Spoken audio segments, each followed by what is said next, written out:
मैंने हमेशा पीएफआई की जो ये रेडिकल एक्सट्रीम अप्रोच है उसका हमेशा मैं अपोज किया हूँ और करता रहूँगा, चाहे कोई रेडिकल एक्सट्रीम अप्रोच अडॉप्ट करेगा। मगर ये बैन इसलिए हम सपोर्ट नहीं कर सकते क्योंकि चंद इंडिविजुअल अगर कोई क्राइम करते हैं उस बिना पर अगर आप ऑर्गेनाइजेशन को बैन करेंगे, सुप्रीम कोर्ट ने क्या कहा कि mere association with an organization is not enough to convict someone।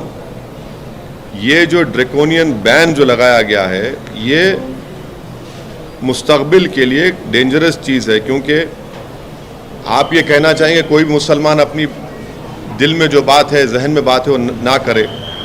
और जिस तरीक़े से हमारी इलेक्ट्रल जमहूरियत चल रही है वो फाशिज़म के करीब जा चुकी है, तो अब कोई भी नौजवान मुसलमान अपनी बात को रखेगा तो आप एक पैम्फलेट निकाल देंगे पीएफआई का और फिर वो जो काला कानून है यूएपीए का उसको इस्तेमाल करेंगे। और इस यूएपीए के कानून में कई मुसलमान बरसों जेल में रहते हैं, उसके बाद कोर्ट उनको बरी करता है। मैं हमेशा यूएपीए को अपोज किया हूँ और उसको अपोज करता रहूँगा, क्योंकि यूएपीए का कानून हमारे संविधान के प्रिंसिपल ऑफ लिबर्टी, जो हमारे संविधान के बेसिक स्ट्रक्चर का हिस्सा, उसके खिलाफ जाता है।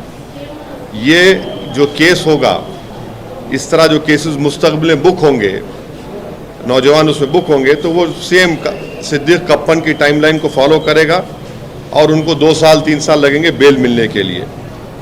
हमारा सरकार से पूछना ये है कि ख्वाजा अजमेरी रहमतुल्लाह अलैह की दरगाह पर जो बॉम्ब ब्लास्ट हुआ था, जिसमें मेरे कॉन्स्टिट्यूंसी का एक टोली चौकी हकीम पेट का रहने वाला उसकी मौत हुई थी, उसमें 2 लोगों को कन्विक्ट किया गया कोर्ट ने। वो कौन सी ऑर्गेनाइजेशन ताल्लुक उनका बताइए, कोर्ट का जजमेंट कह रहा है, और उस ऑर्गेनाइजेशन को तो आप बैन नहीं करेंगे। तो इसीलिए ये हमारा इस पर ये कहना है। अब मैं सवालात नहीं लूँगा, ये पार्टी का आप चाह रहे थे कि पार्टी का इसमें स्टैंड क्या है, ये आपके सामने में खुल के रखा हूँ। रेडिकलाइजेशन हो, एक्सट्रीमिज़म हो, हम उसका अपोज करते आए हैं। चाहे रेडिकलाइजेशन एक्सट्रीम कोई भी करो, कोई ऑर्गेनाइजेशन करो, हम उसका अपोज करते आए हैं। मगर जब बैन कर रहे हैं तो इन चीज़ों को भी ध्यान में रखना चाहिए था। सर, कुछ पॉलिटिकल पार्टीज ने ये बोला है कि आरएसएस, पीएफआई आरएसएस के पैरेलल अपने आप को मानती थी कि आरएसएस के तरीके के संगठन जो राइट विंग, जो रेडिकल ऑर्गेनाइजेशन, जो राइट विंग हो, मिडिल विंग हो, सेंटर विंग हो, कोई विंग हो, जो भी रेडिकलाइजेशन और एक्सट्रीमिज्म की तरफ किसी को लेकर जाता है उसको अपोज करने की ज़रूरत है। और अगर आप ये कह रहे हैं कि रेडिकलाइजेशन सिर्फ एक तरफ हो रहा है, नहीं, रेडिकलाइजेशन हर तरफ हो रहा है।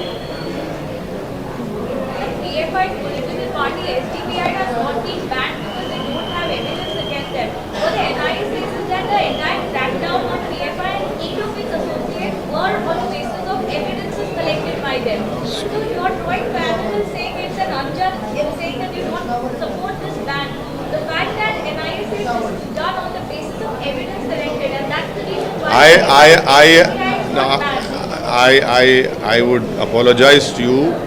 I have decided to read a statement. In my statement, I have mentioned the conviction of those people who had bombed Khwaja Ajmeri दरगाह.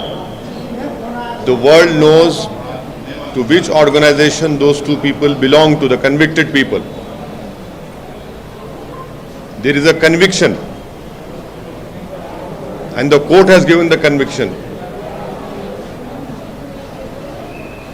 आप राइट विंग की तरफ इशारा कर रहे हैं, तो आपका क्या कहना है? वो आरएसएस के साइड आप इशारा कर रहे हैं? राइट विंग में बहुत से हैं ना, राइट विंग में बहुत से हैं। अब तो कोर्ट भी ऑर्गेनाइज टीवी को बोला कि आप लोग देख के बोलो,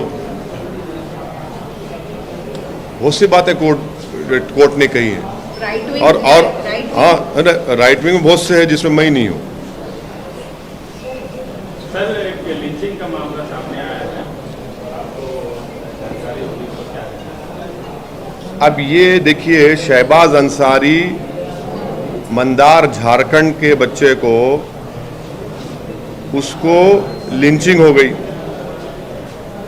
अब ये रेडिकलाइज कौन कर रहा है इन लोगों को, ये बताइए ना, यही तो मेरा सवाल है।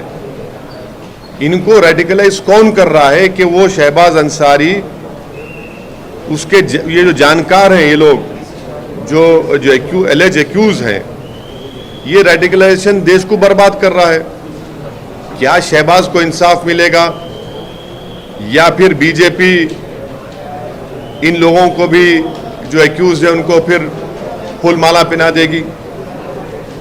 तो झारखंड की सरकार की जिम्मेदारी है कि इस पर सख्त एक्शन ले और वो पीड़ित परिवार से कोई मंत्री जाकर मिले, उनको यकीन दिलाए कि इनसे इंसाफ होगा और उनकी मदद करना। मगर ये रेडिकलाइजेशन है, ये शहबाज अंसारी की मौत, उसका कत्ल, लिंचिंग, ये रेडिकलाइजेशन है, एक्सट्रीमिज्म है। ये